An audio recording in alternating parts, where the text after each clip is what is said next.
के मोरे अंगना अंगीना मोरे मोरे अंगना मोइनुद्दीन आयो रे मोरे अंगना मोइनुद्दीन आयो रे मोरे अंगना अंगीना मोरे अंगना अंगीना मोरे अंगना मोइनुद्दीन आयो रे मोरे अंगना मोइनुद्दीन आयो रे आयो मोरे भाग जगायो मोरे अंगना मोइनुद्दीन आयो रे मोरे अंगना मोइनुद्दीन आयो रे। আমি যে আয়াত কারিমা তেলাওয়াত করেছি আল্লাহ কালাম পাকের মধ্যে কি বলেছেন? ইয়া আইয়ুহাল্লাযীনা আমানুত্তাকুল্লাহ, হে ঈমানদারগণ তোমরা আল্লাহকে দেখে ভয় করো। আল্লাহকে দেখে ভয় করা মানে কি? আল্লাহকে কেউ দেখেছেন? আল্লাহকে যদি কেউ দেখেছেন তো আমাদের দয়ার নবী মায়ার নবী দেখেছেন। আমাদের নবী ছাড়া আল্লাহকে ডাইরেক্ট কেউ দেখেননি।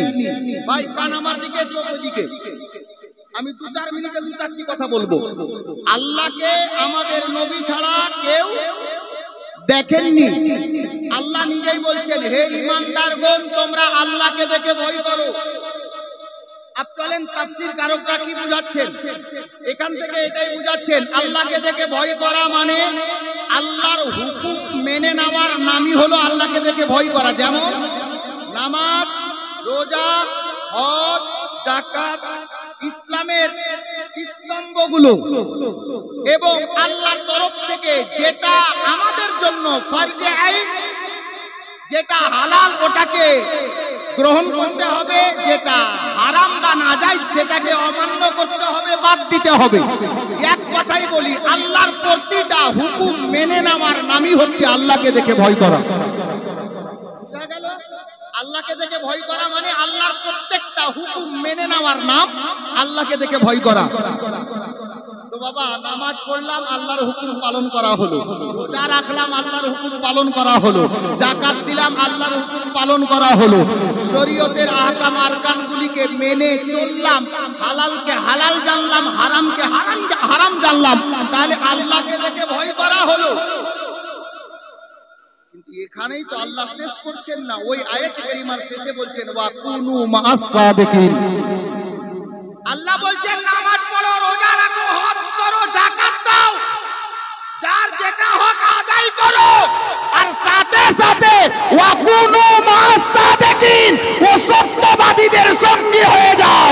বুঝা গেল? নামাজও পড়তে হবে, রোজাও রাখতে হবে, হজও করতে হবে, যাকাতও দিতে হবে, যার যেটা হক আদায় করতে হবে, সাথে সাথে কোন আল্লাহর নেক ওলি দেখে তিনার সঙ্গী হতে হবে। জোরে বলুন।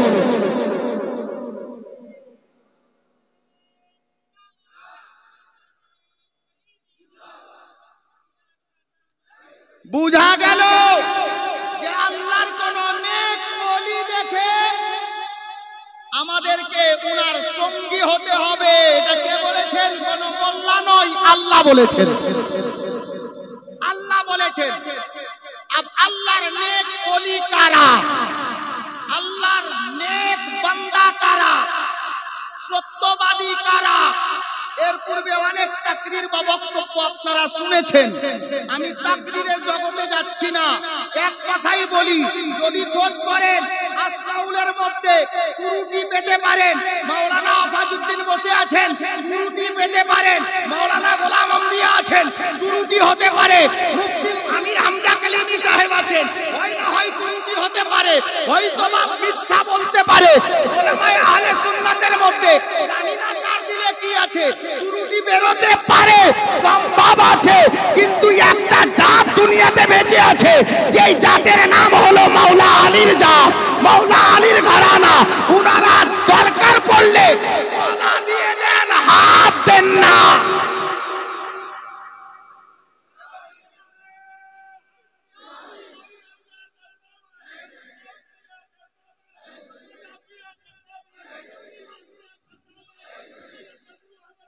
হযরতে গেরামি বলতেছিলাম আলে নবী আওলাদে আলী 6 মাস পূর্বে মদিনার সরজমিনে হুসাইন ইবনে আলী বলেছিলেন, ইয়া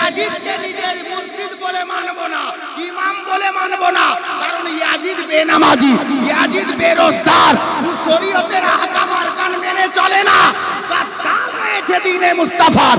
যার জন্য দরকার পড়লে ইয়াজিদ আমি হাত তো দেব না, দরকার পড়লে গলা দিয়ে ইসলাম বাঁচাবো। হুসাইন 6 মাস পূর্বে মদিনাতে বলেছিলেন, 6 মাস পরে সরজমিনে কারবালা, ইরাকের সরজমিন কুফা শহর সংলগ্ন ফুরাত নদীর তীরে কারবালার ময়দানে নিজের গলা দিয়ে ইসলাম বাঁচালেন, হাত দিলেন না। ব্রাদার, আমার এই জিনিসটাই ভালো করে জানা আছে, অন্য কেউ মিথ্যুক হতে পারে, ওয়াদা করে ওয়াদা খেলাফি করতে পারে, কিন্তু আলে নবী আওলাদে আলী জিনারা দরকার পড়লে গলা কাটিয়ে দেন, মিথ্যার ধারের নিকটে যান না। ইনারা নিঃসন্দেহে সত্যবাদী। বুঝতে পারা গেছে? তাহলে কোন আল্লাহর নেক ওলি, আপ বলবেন মাওলানা সবাই তো আর মুফতি আমির হামজা নয়, সবাই তো আমাদের ইয়াকুব হাজী টোলার ইমাম নয়। মাওলানা ওয়াফাজউদ্দিন কিতাব পড়েছে, মাওলানা গোলাম আম্বিয়া কিতাব পড়েছে, আল্লাহর ওলি কারা হক আছেন, ওনারা বলতে পারবেন কথা বলে আমরা কি করে চিনব, আমরা কি করে চিনব? আপনাদের জন্য সহজ সরল একটা রাস্তা, আল্লাহু আকবার কবীরা। কিতাব লেখকগণ লিখেছেন, আল্লাহর ওলি এসেছেন, আপনি যান আল্লাহর ওলির নিকটে যান। আপনি জানেন না, সওয়াল জবাব করতে দরকার নাই। আপনি বলবেন তাহলে জানবো কি করে যে ইনি আল্লাহর খাস ওলি? জানার জন্য সহজ উপায়, গোলামে কালিমি আল্লাহর ওলির দরবারে যান। রাইটারগণ লিখেছেন, উনার চেহারা দেখেন, জিনার চেহারা দেখে খোদা ইয়াদ আসবে, বুঝে নিতে হবে উনি নিঃসন্দেহে আল্লাহর ওলি আছেন।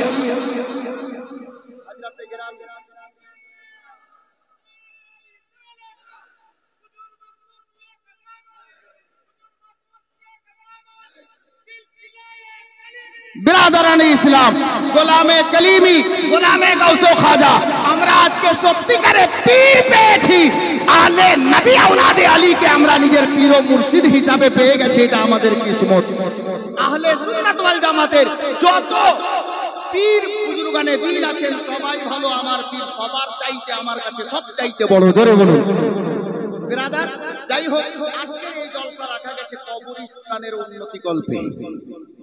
সবাইকে হবে, দুনিয়া সবাইকে ছাড়তে হবে। আচ্ছা, আমাদের মধ্যে কিছু লোক আছে বুঝলেন, এরা কি বলে, নবী মরে মাটিতে মিশিয়ে গেছে। জোরে বলুন নাউজুবিল্লাহ। বলে না, শুনেননি? বলে। এ বেরাদা, কোরআন পড়ে না, যদি পড়ে তো কোরআনের অর্থ দেখে না। কোরআন আল্লাহ কোরআনে বলছেন, কুল্লু নাফসিন যায়কাতুল মাউত। মানে কি? যার মধ্যে আত্মা আছে তাকে অবশ্যই একদিন মৃত্যুর স্বাদ গ্রহণ করতে হবে, মানে মরতে হবে, ঠিক? আচ্ছা, মৃত্যু শব্দের অর্থ কি জানেন? বাংলাতে মৃত্যু শব্দের অর্থ কি? মৃত্যু শব্দের অর্থ হলো স্থান পরিবর্তন করা, জায়গা বদল করা, জায়গা বদল করা। তাহলে বলেন তো বাপ, মানুষ এখানে আমরা যারা বসে আছি, আল্লাহ পাক সারা পৃথিবীকে কদিনে সৃষ্টি করেছেন? কদিনে? জানা নাই? আমরা রোজ জালসা শুনি তো। আল্লাহ গোটা দুনিয়াকে, পৃথিবীকে কদিনে সৃষ্টি করেছেন? আল্লাহু আকবার। কিতাবে এসেছে আল্লাহ তাবারক ওয়া তাআলা সারা কায়নাতকে 6 দিনে সৃষ্টি করেছেন। জোরে বলুন কদিনে? আপনি ভুলাবে না, 6 দিনে। আচ্ছা, এখানে যারা বসে আছি সবাই মায়ের পেট থেকে একদিনে এসেছি, একদিনে মরবো? এই পর্যন্ত এই গ্রাম থেকে যারা ইন্তেকাল করেছেন একদিনে মারা গেছেন? জি না। আসার সিরিয়াল আছে, যাওয়ার সিরিয়াল নেই। আমি বলতে চাইছিলাম, আল্লাহ পাক মানব জাতির আত্মাকে একদিনে সৃষ্টি করে আলামে আরওয়াহাতে রেখেছেন। এ ভাই, যারা নবীকে মুর্দা বলো, শোনো, নাউজুবিল্লাহি মিন জালিক। আরে নবী তো দূরের কথা, আলে নবীগণ দূরের কথা, সাহাবীগণ দূরের কথা, আল্লাহর ওলিগণ দূরের কথা, কোন মানুষ কোনদিন মরে না। জোরে বলুন, কোন মানুষ কোনদিন মরে না। বলবেন কি করে? আল্লাহ সমস্ত মানব জাতির রূহকে, আত্মাকে সৃষ্টি করে আলামে আরওয়াহাতে রেখেছেন। আলামে আরওয়াহাতে রেখে যখন আলামে আরোহা থেকে থাকার সময় আপনার বা আমার শেষ, আল্লাহ পাক আপনাকে আমাকে রূহ জগৎ থেকে মায়ের পেটে পাঠালেন। মায়ের পেট থেকে যখন মায়ের পেটে থাকার বাচ্চাটার সময় শেষ, আল্লাহ বলছেন দুনিয়া আমার বান্দা মায়ের পেটের মধ্যে যা তোমার স্থান ছিল সময় শেষ, জায়গা পরিবর্তন করো। এবার ওখান থেকে আপনি আসবেন দুনিয়াতে। দুনিয়াতে আসার পর আপনি এক মিনিট, 1 ঘন্টা, 1 দিন, 1 সপ্তাহ, 1 মাস, 1 বছর, 5 বছর, 10 বছর, 50 বছর, আল্লাহ যাকে যতদিন চাইবেন দুনিয়াতে রাখবেন। আল্লাহ বলবেন এই বান্দা দুনিয়াতে থাকার সময় শেষ, জায়গা পরিবর্তন করো। ইন্তেকালের সময় হবে কুল্লু নাফসিন যায়কাতুল মাউতের মজা চাকতে হবে। আপনি ইন্তেকাল বরণ করবেন, আত্মীয় স্বজন গোসল পানি দিয়ে জানাজা পড়ে দিয়ে কবরে রেখে আসবেন। আল্লাহ বলবেন এই বান্দা কবরে থাকার সময় শেষ, দুনিয়া ফানা হবে, হাসরের ময়দানে আপনাকে উঠতে হবে। হাসরে উঠবেন, হাসরে ওঠার পর আল্লাহ নামায়ে আমাল আপনার আমার সবার হিসাব নিকাশ করবেন, দেখবেন যার নেকি বেশি হবে, যে জান্নাতি হবে তাকে পাঠাবেন জান্নাতে, আর যার গুনাহ বেশি হবে সে যাবে জাহান্নামে। আল্লাহর নবী বলেন যেই ব্যক্তি জাহান্নামে যাবে আল্লাহর দয়া হলে টেনে আবার জান্নাতে দেবেন, আর যদি কোন ব্যক্তি একবার জান্নাতে চলে যায় তো আল্লাহ পাকের প্রিয় হাবিব বলেন ওই লোকটা চিরতরে অমর হয়ে গেল, আর তাকে কোনোদিন জান্নাত থেকে বেরোতে হবে না। আর ফয়সালা আপনাদের হাতে। বলেন রূহ জগৎ থেকে মায়ের পেটে, মায়ের পেট থেকে কবরে, কবর থেকে হাসরে, হাসর থেকে উঠে কেউ জান্নাতে কেউ জাহান্নামে। আল্লাহর দয়া হলে জাহান্নাম থেকে টেনে জান্নাতে দেবেন, কিন্তু জান্নাতে চলে গেলে আর কোনোদিন বেরোতে হবে না। বলেন তো মানুষ মরলো কোন জায়গাতে? জায়গা বদল করতে করতে জান্নাতে আর জাহান্নামে। মানুষ কোনোদিন মরে না, শুধু স্থান পরিবর্তন করে। মরতে সকলকে হবে, দুনিয়া ছাড়তে হবে, কবরে যেতে হবে। আলে নবীর উপস্থিতিতে আজকে আপনাদের নিকটে নিজের কবরকে লক্ষ্য করে সকলকে কবরে যেতে হবে। পাঞ্জাতানের অবস্থায় ৫,০০০ টাকা নিজের কবরকে স্মরণ করে পারবেন? কবরস্থানে কেউ একটা ব্যক্তি ৫,০০০ টাকা দান করতে